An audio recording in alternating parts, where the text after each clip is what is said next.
बात करेंगे इम्यूनिटी के बारे में कि इम्यूनिटी क्या होती है। ठीक है, इम्यूनिटी का मतलब होता है बॉडी का रेस्पॉन्स सिस्टम। ठीक है, बॉडी जो भी है किसी डिजीज के अगेंस्ट कैसे रेस्पॉन्स करती है उसको हम क्या बोलते हैं, इम्यूनिटी।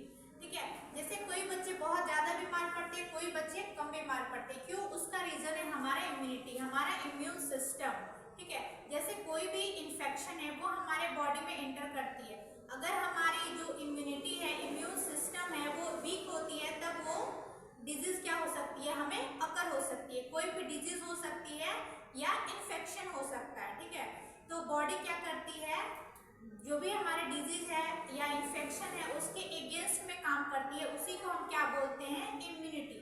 ठीक है, तो आज हम देखेंगे इम्यूनिटी के बारे में प्रॉपर एक्सप्लेनेशन। ठीक है, कि इम्यूनिटी क्या होती है, उसके कौन कौन से टाइप्स हैं, और ये बहुत ज़्यादा इम्पॉर्टेंट टॉपिक है हमारे लिए। ठीक है, तो हम देखेंगे कि इम्यूनिटी क्या होती है। बॉडी, जो भी हमारी बॉडी है उसका रेस्पॉन्स करती है। ठीक है, जब भी कोई भी इन्फेक्शन या फॉरेन पार्टिकल्स जो भी हमारे बॉडी में एंटर करते हैं तब हमारा इम्यूनिटी क्या करती है, उसके अगेंस्ट में काम करती है। ठीक है, एंटीबॉडी बनाती है। ठीक है, एंटीजन मतलब होता है कोई भी इन्फेक्शन या पैथोजन फॉरेन पार्टिकल्स जब हमारे बॉडी में एंटर करती है उसको हम बोलते हैं एंटीजन, और उसके अगेंस्ट में जो काम करती है हमारी बॉडी, इम्यूनिटी जो बनाती है, उसको हम बोलते हैं एंटीबॉडी।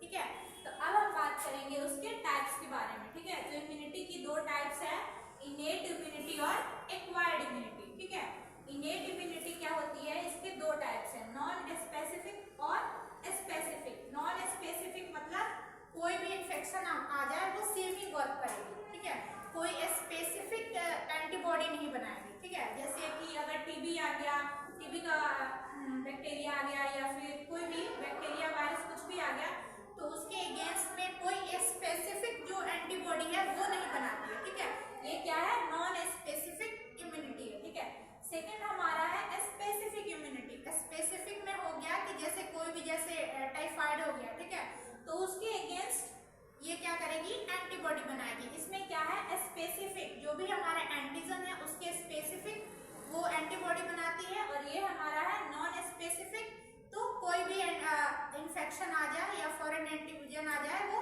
अपना सेम वर्क ही करती है। ठीक है, नेक्स्ट हमारा आता है एक्वायर्ड इम्यूनिटी। ठीक है, तो एक्वायर्ड इम्यूनिटी क्या होता है, ये हमें बाय बर्थ ही मिलती है। ठीक है, इसके दो टाइप्स हैं, एक्टिव इम्यूनिटी और पैसिव इम्यूनिटी। ठीक है, अब एक्टिव इम्यूनिटी को क्या करते हैं, हम दो टाइप्स में डिवाइड करते हैं, नेचुरल एक्टिव इम्यूनिटी और आर्टिफिशियल एक्टिव इम्यूनिटी। देन हमारा पैसिव के भी दो टाइप्स हैं, नेचुरल पैसिव इम्यूनिटी और आर्टिफिशियल पैसिव इम्यूनिटी। ठीक है, तो अब हम देखेंगे एक्टिव एक्वायर्ड इम्यूनिटी क्या होती है। सबसे पहला है इसमें नेचुरल और आर्टिफिशियल। ठीक है, तो नेचुरल में क्या होता है कि जब भी कोई डिजीज हमें अकर होती है, ठीक है, और वो खुद से ही बॉडी हमारा क्या करता है, ठीक हो जाता है। कोई भी इन्फेक्शन हुआ, ठीक है, जैसे फीवर हुआ, कोल्ड हुआ, ठीक है, तो कोई भी इन्फेक्शन हुआ वो हमारी बॉडी क्या करती है, उसको खुद ही हील कर लेती है, खुद ही ठीक कर लेती है। तो ये क्या है, हमारा नेचुरल एक्टिव इम्यूनिटी। ठीक है, कि हमें कुछ करने की जरूरत नहीं पड़ती है, हमारी बॉडी क्या करती है, खुद एंटीबॉडी बनाती है, खुद उससे फाइट करती है। ठीक है, इसको हम बोलते हैं नेचुरल एक्टिव इम्यूनिटी। देन हमारा है आर्टिफिशियल। आर्टिफिशियल में क्या होता है कि हम बाहर से एंटीजन डालते हैं। ठीक है, जैसे हम बचपन में क्या होता है, बाय बर्थ हम बीसीजी का इंजेक्शन लगाते हैं। ठीक है, तो बीसीजी में क्या है कि हम क्या किए कि बाहर से एंटीजन उसको डालें। ठीक है, तब हमारा बॉडी क्या करता है, एंटीबॉडी प्रोवाइड कराता है। ठीक है, अब इस दोनों में डिफरेंस क्लियर हो गया कि नेचुरल में क्या हो गया कि कोई भी इन्फेक्शन बाहर से आया और हमारी बॉडी क्या की, उसके अगेंस्ट एंटीबॉडी बना ली, तो ये हमारा हो गया नेचुरल एक्टिव इम्यूनिटी। और आर्टिफिशियल में क्या हुआ कि हम बाहर से क्या देते हैं, वैक्सीन देते हैं। ठीक है, जैसे बताया हमने बीसीजी हो गया, टीबी के लिए देते हैं, तो हमने क्या किया, एंटीजन को अपने बॉडी में डाला, फिर हमारे बॉडी ने क्या किया, उसके अगेंस्ट एंटीबॉडी बनाई। ठीक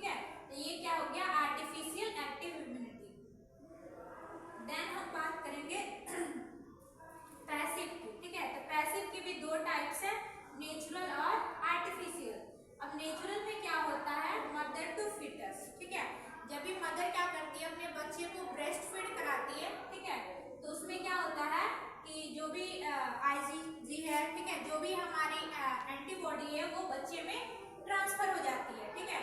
इसमें हमारे बॉडी को कोई काम नहीं करना पड़ा, इसमें कोई मेहनत नहीं करनी पड़ी, ठीक है। इसमें क्या है, इसमें बॉडी को मेहनत करनी पड़ती है, खुद एंटीबॉडी बनाना पड़ता है एक्टिव में, लेकिन पैसिव में क्या है, उसको मेहनत नहीं करनी पड़ी, ठीक है। मदर को जो भी एंटीबॉडी था वो किसमें हो गया, फीटस में ट्रांसफर हो गया, प्लेसेंटा के थ्रू हो गया और ब्रेस्ट फीड के थ्रू हो गया, ठीक है। ये क्या हो गया, mother to foetus natural passive immunity, ठीक है। और आर्टिफिशियल में क्या होता है, इसमें जो भी हम एंटीबॉडी देते हैं, ठीक है, इसमें क्या था एक्टिव में कि हम एंटीजन डाल रहे थे, ठीक है, लेकिन आर्टिफिशियल पैसिव आर्टिफिशियल में क्या होता है, हम एंटीबॉडी डालते हैं कि हमारे बॉडी को ज्यादा मेहनत नहीं करनी पड़ती है, ठीक है। जैसे कि हो गया रेबीज का इंजेक्शन, हम जो भी सीरम वगैरह लगाते हैं, टेटनेस हो गया या कोविड का वैक्सीन हो गया, ठीक है, तो इसमें क्या हो गया कि हमारी बॉडी को डबल मेहनत नहीं करनी पड़ती है, ठीक है। अब इसमें डिफरेंस पता चल गया कि इनेट इम्यूनिटी में क्या होता है, ठीक है, इनेट हो गया और एक्वायर्ड हो गया, ठीक है। एक्वायर्ड में क्या होता है, ये बाय बर्थ होता है, इसके दो टाइप्स हैं, एक्टिव और पैसिव। एक्टिव के दो टाइप्स हैं, नेचुरल एक्टिव इम्यूनिटी और आर्टिफिशियल एक्टिव इम्यूनिटी, ठीक है। तो नेचुरल में क्या हो गया कि कोई भी इंफेक्शन आया, हमारी बॉडी ने खुद उसके अगेंस्ट एंटीबॉडी बना लिया, ठीक है। आर्टिफिशियल में हम वैक्सीन देके उसको क्या करते हैं, उसके अगेंस्ट एंटीबॉडी बनाती है, ठीक है। नेक्स्ट हमारा हो गया पैसिव। पैसिव में ये याद रखना है, ठीक है, ये क्वेश्चन बहुत इंपॉर्टेंट है। क्या है कि मदर टू फीटस या प्लेसेंटा के थ्रू या ब्रेस्ट मिल्क के थ्रू क्या होता है, इसमें पैसिव नेचुरल इम्यूनिटी में मदर टू फीटस वो प्रोवाइड होती है, ठीक है। नेक्स्ट हमारा होता है आर्टिफिशियल। आर्टिफिशियल में क्या होता है, हम रेडीमेड एंटीबॉडी बॉडी में क्या करते हैं, डालते हैं, ठीक है। तो उसमें हमारी जो भी इम्यूनिटी है, बॉडी है, उसको मेहनत नहीं करना पड़ता है, ठीक है। नेक्स्ट जो हमारा है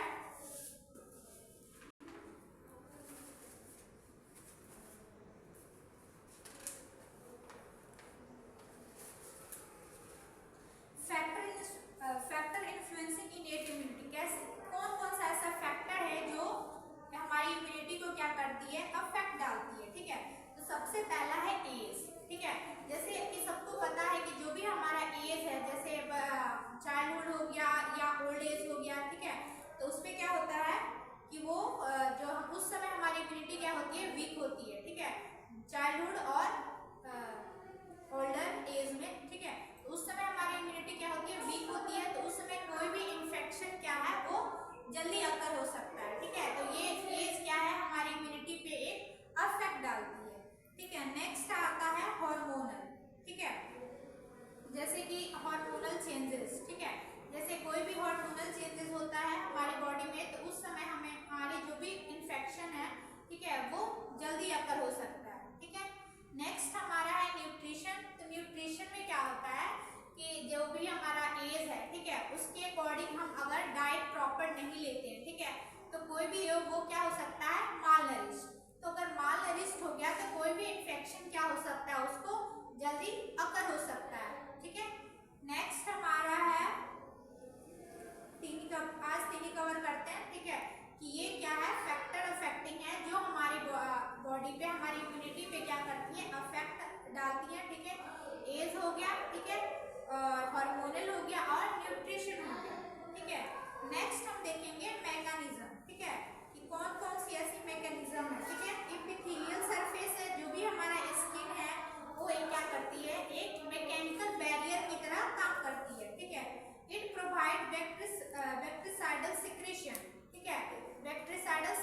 भी माइक्रो ऑर्गेनिज्म है जो हमें दिख नहीं रहा है, ठीक है, तो हमारी सलाइवा क्या करती है, उसको इनहिबिट करने का काम करती है, ठीक है।